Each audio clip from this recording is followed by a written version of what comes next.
Okay, guys, let's strike 15 minutes record.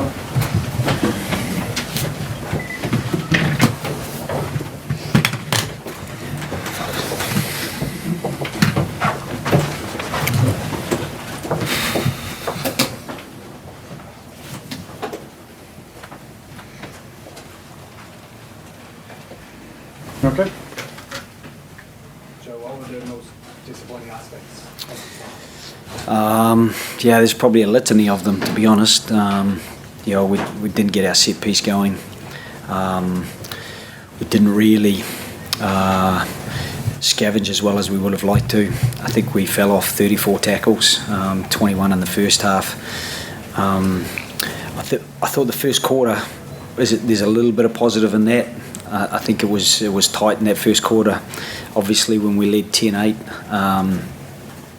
there was a bit of promise there, but very disappointing. Probably just that try just before half-time, or not long before half-time, when Connor was down and they worked the overlap against 14 men.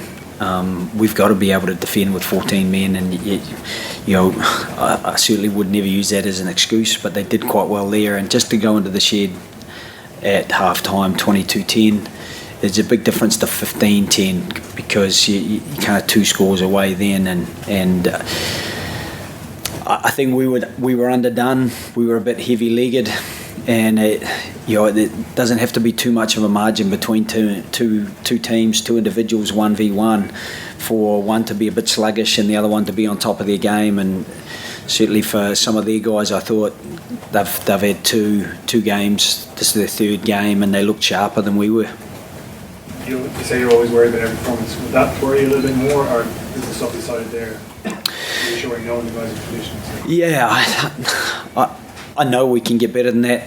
I know we have to, and I think the players will take responsibility for making sure that they do everything they can to turn it around next week, and then build forward the week after that. Because what really matters is in 4 weeks' time, we've got to go out and be as competitive and as accurate as we can be against Scotland. They had a 30-point margin against them last week, and they turned it around to win today. So it's a little bit what happens at this time of the year in the lead up to a World Cup. You do get some disproportionate scores, but we still have to accept that we weren't nearly good enough today, and we've got to be a lot better next time we're out. What's the latest on Keane and Keane, he sprained his ankle. He has had an X-ray, and that's clear. So we're hopeful. He walked from the pitch, so we're hopeful that he'll be okay. With Connor, he passed his HIA. We had a bit of a breakdown in our communications, and he wasn't actually meant to go back out before half-time. So at half-time we took him off. We were only planning to give him maybe 45, 50 minutes and give Luke another decent run. It's one of the things at this time of the year, leading into World Cup, that you are trying to mix and match and give different amounts of time to different players to let them put their best foot forward, and also to try to build a little bit of continuity for some of those guys who haven't had as much time in the team over recent years. Joe, after the Six Nations defeat in England, the guys were talking about feeling maybe like they were bullied then and trying not to let that be the theme. Was it a repeat of that today? No, I think certainly they've got some fantastic athletes, and Coconasinger versus Jordan Lama, a good big man, good little man.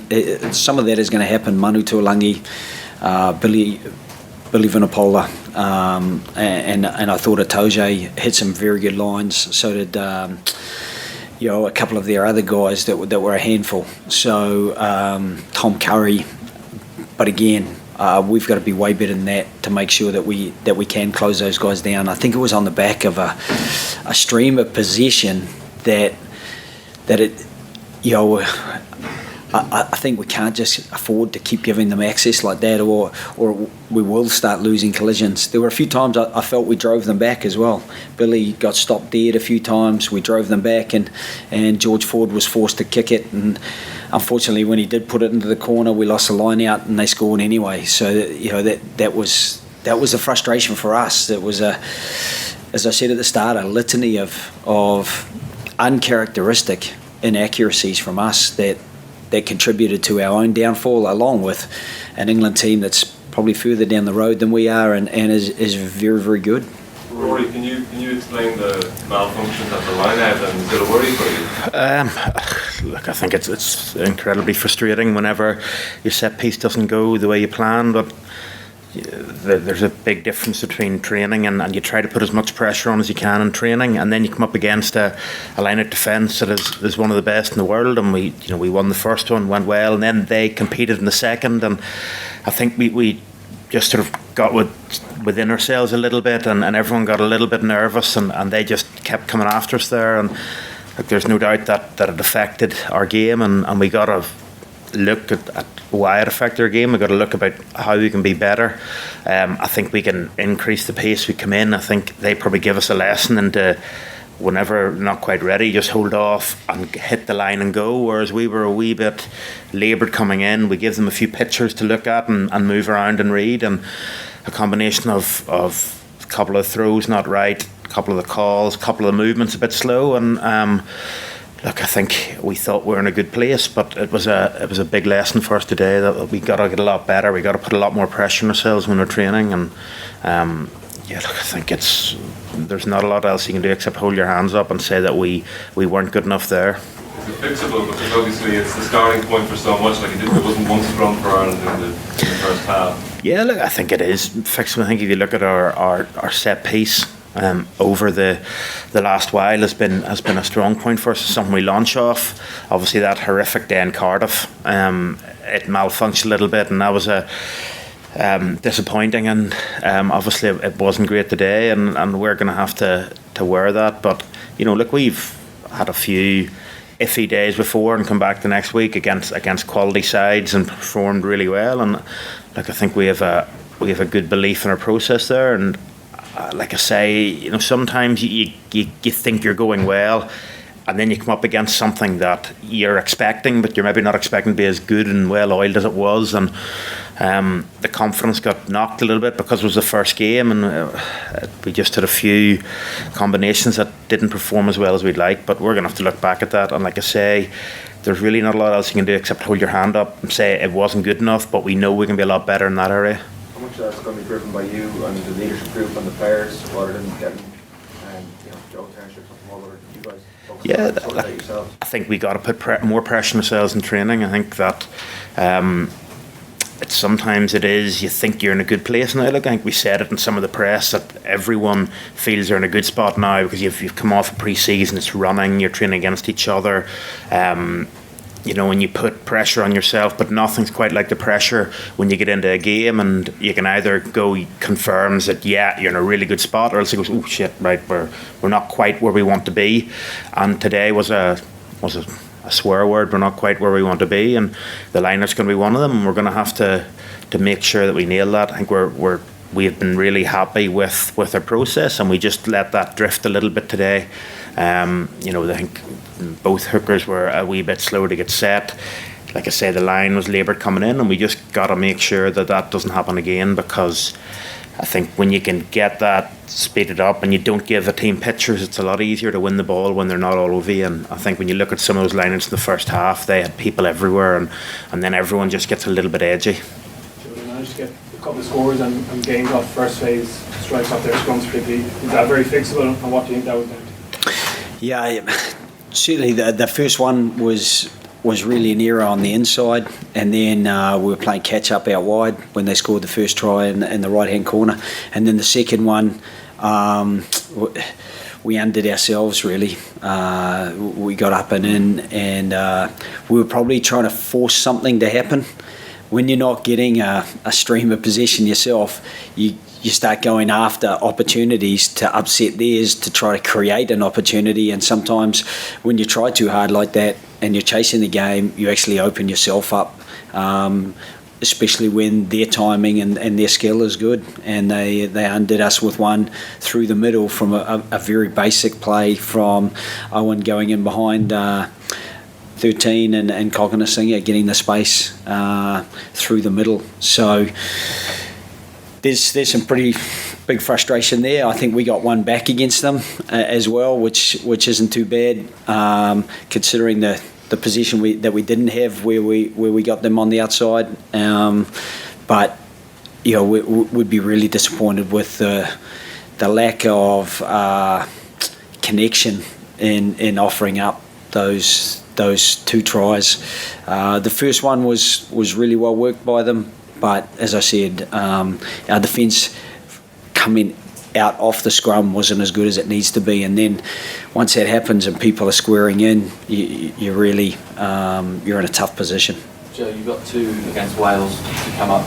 Warren Gatton the other week mentioned you had an agreement about how you select your teams. Does it change after today's defeat? Your thoughts on those? Not really.